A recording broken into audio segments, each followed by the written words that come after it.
সুপ্রিয় দর্শক মণ্ডলী, আপনাদের সবাইকে এসএস ফার্ম বাংলাদেশ থেকে স্বাগতম জানাচ্ছি।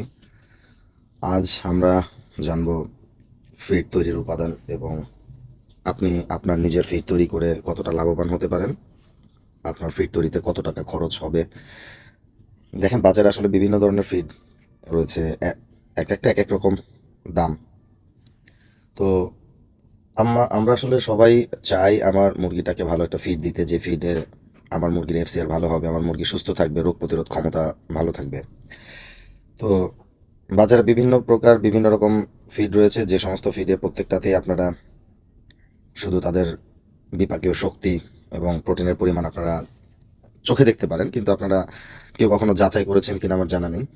তবে একটা জিনিস আপনাদের মাথায় থাকতে হবে যে আমি কোম্পানি থেকে ফিড খাওয়াচ্ছি, ডেফিনেটলি কোম্পানির প্রত্যেকটা ফিডই ভালো, কিন্তু আমি কি খাওয়াচ্ছি, আমার মুরগি কি খেয়ে বড় হচ্ছে, আমার মুরগি কি কম মূল্যের ভুট্টা খেয়ে বড় হচ্ছে, নাকি আমার মুরগিকে আমি ভালো ভুট্টাটা খাওয়াচ্ছি, মানে এই যে যে বিষয়গুলো আছে, এই বিষয়গুলো যদি আপনারা জানতে পারেন তাহলে দেখবেন যে আপনাদের আহ, আমি যেমন আমার মুরগিকে যখন আমি নিজের হাতে তৈরি ফিড খাওয়াই, তখন আমি কনফার্ম হচ্ছে আমার মুরগি কী কী প্রোটিন পাচ্ছে, আমার মুরগি কী কী খাবার খাচ্ছে। তো এই জিনিসগুলো আসলে একটা স্যাটিসফ্যাকশনের ব্যাপার। তো আমি আপনাদেরকে অনুরোধ করব, আপনার বাজারের কেনা ফিড থেকে বের হয়ে আসেন, বের হয়ে আপনারা নিজেরা ফিড তৈরি করেন। কারণ একটা জিনিস আপনি দেখেন, আপনি খুব ঠান্ডা মাথায় যদি চিন্তা করেন, এক 50 কেজির একটা ফিড যখন আপনি তৈরি করতে যাবেন, তখন আপনার খরচ পড়বে 2200 টাকা, 2300 টাকা, সর্বোচ্চ 2500 টাকা পড়বে, এর উপরে পড়বে না। এখন ব্যাপারটা হচ্ছে সেম ফিড, এটা এটা খুব মানে এক্সট্রিম লেভেলের ভালো যে ফিড, সে মানে তার কথা আমি বললাম, যে আপনার যদি প্রচুর হাই প্রোটিন দেন, আপনার বিপাকীয় শক্তি যদি 3000-এর উপরে রাখতে চান, ক্রুড প্রোটিন যদি আপনি 20 পর্যন্ত আপনার রাখতে চান, তাহলে হচ্ছে এই 2200 থেকে 2500 টাকার মতো খরচ আপনার পড়বে। বাট আমরা যে ফিডটা বাজার থেকে খাওয়াচ্ছি, কেনা ফিডটা খাওয়াচ্ছি, সেই ফিড সর্বোচ্চ আপনার যদি তৈরি করতে যান, সেই ফিডের খরচ সর্বোচ্চ আপনার 1500 থেকে 2000 টাকার উপরে কখনোই যাবে না। এটা যদি আপনারা আমার সাথে চ্যালেঞ্জ করেন, আপনারা করতে পারেন। আপনারা আপনার যে ফিডটা খাওয়াচ্ছেন মুরগিকে, সেই ফিডটা আপনি বাজারে যে কোনো একটা ল্যাবে আপনি পরীক্ষা করান, এবং আপনি নিজে ফিড তৈরি করে সেটা পরীক্ষা করান, আকাশ আর পাতাল তফাৎ পাবেন আপনি।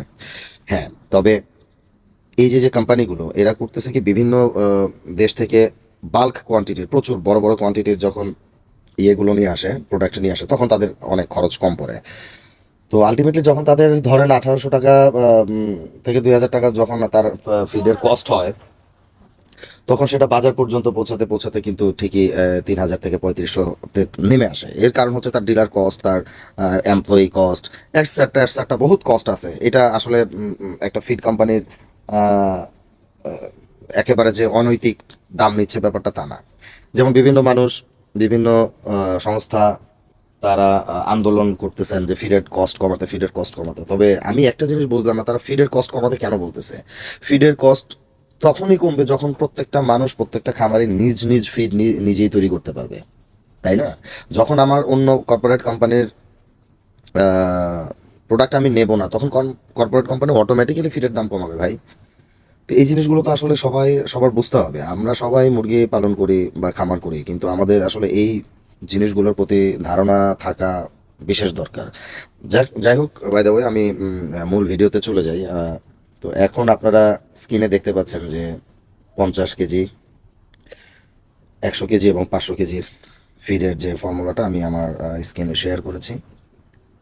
তো এই হচ্ছে সম্পূর্ণ ফিডের একটি ফর্মুলা, আপনারা দেখতে পাচ্ছেন আমার স্ক্রিনে। আলহামদুলিল্লাহ, যে এই ফিডটা আমার যে ফর্মুলেশন, এই ফর্মুলেশনের মাধ্যমে আমি প্রায় 45 বস্তা, প্রায় 2250 কেজি ফিড আমি তৈরি করে আমার মুরগিকে দিলাম, আমার ব্রয়লারের। তো আলহামদুলিল্লাহ, আজকে আমার ব্রয়লারের বয়স প্রায় 30 দিন। আমার ওজন চলে আসছে অলমোস্ট 1 কেজি 900 গ্রাম। তো আশা করি আর কিছু আর দু একদিনের মধ্যে হয়তো আমার কাঙ্ক্ষিত 2 কেজি বা 2 কেজি প্লাস ওজন চলে আসবে ইনশাল্লাহ। তো যাই হোক, আমরা ফিডের যে প্রধান উপাদান ভুট্টা, তো এই ভুট্টাটা আসলে কি করে? ভুট্টা হলো ফিডের প্রধান শক্তির উৎস। এটি মুরগিকে চলাফেরা এবং শরীরের তাপমাত্রা বজায় রাখতে সাহায্য করে এবং দ্রুত বাড়ানোর শক্তি দেয়। সয়া মিল যেটা আমরা বাজারে কিনতে পাই, সয়াবিন মিল যেটা, সয়া মিলটা আসলে প্রধান প্রোটিনের উৎস। এটি মাংসপেশি গঠনে গুরুত্বপূর্ণ একটা ভূমিকা পালন করে, আবার ওজনও বৃদ্ধিতে সাহায্য করে। এবার ফিশ মিলের কথা যদি আমি বলি, ফিশ মিল উচ্চমানের খনিজ প্রোটিন এবং গুরুত্বপূর্ণ অ্যামোনিয়া অ্যাসিড থাকে। এটি মুরগির বৃদ্ধি, মুরগির পালকের গঠন, এই ধরনের উপকার এই ফিশ মিল থেকে মুরগি পায়। তেলের কথা যদি চিন্তা করেন তাহলে তেল শুধু ফিড নরম করার জন্যই যে ব্যবহার করা হয় আসলে তা না। আসলে তেল ফিডের শক্তি বাড়ায়, ধুলাটা কমিয়ে দেয়, মুরগির খাওয়ার আগ্রহ বাড়ায়। এবার ডিসিপি এবং লাইমস্টোনের কথা যদি বলি, দুটি উপাদান হচ্ছে ক্যালসিয়াম এবং ফসফরাস গঠিত যত চাহিদা আছে এটা পূরণ করে। লাইসিন এবং মিথিওনিন এগুলোকে বলা হয় হচ্ছে লিমিটিং অ্যামোনিয়া অ্যাসিড, অর্থাৎ এগুলি ঘাটতি থাকলে প্রোটিন ঠিকমতো কাজে লাগাতে পারে না। তাই ফিডের সঠিক পরিমাণ যখন লাইসিন এবং মিথিওনটা আমরা ব্যবহার করি তখন এইগুলো সম্পূর্ণ পূরণ হয়। কোলিনের কথা যদি বলেন, কোলিন হচ্ছে লিভারের স্বাস্থ্য ভালো রাখতে সাহায্য করে এবং শরীরের চর্বি সঠিকভাবে ব্যবহার করতে নিশ্চিত করে। যেমন আমি আমার এই মুরগিটাকে আমি কোলিনের পরিমাণ যেহেতু এখন একটু গরম এই যে যার কারণে আমি আমার ব্রয়লার মুরগির যেন চর্বিটা একটু কম হয়। চর্বি কম হলে হচ্ছে আপনার ব্রয়লারের স্টক করার ঝুঁকি কম থাকে, এটা আপনারা সবাই জানেন।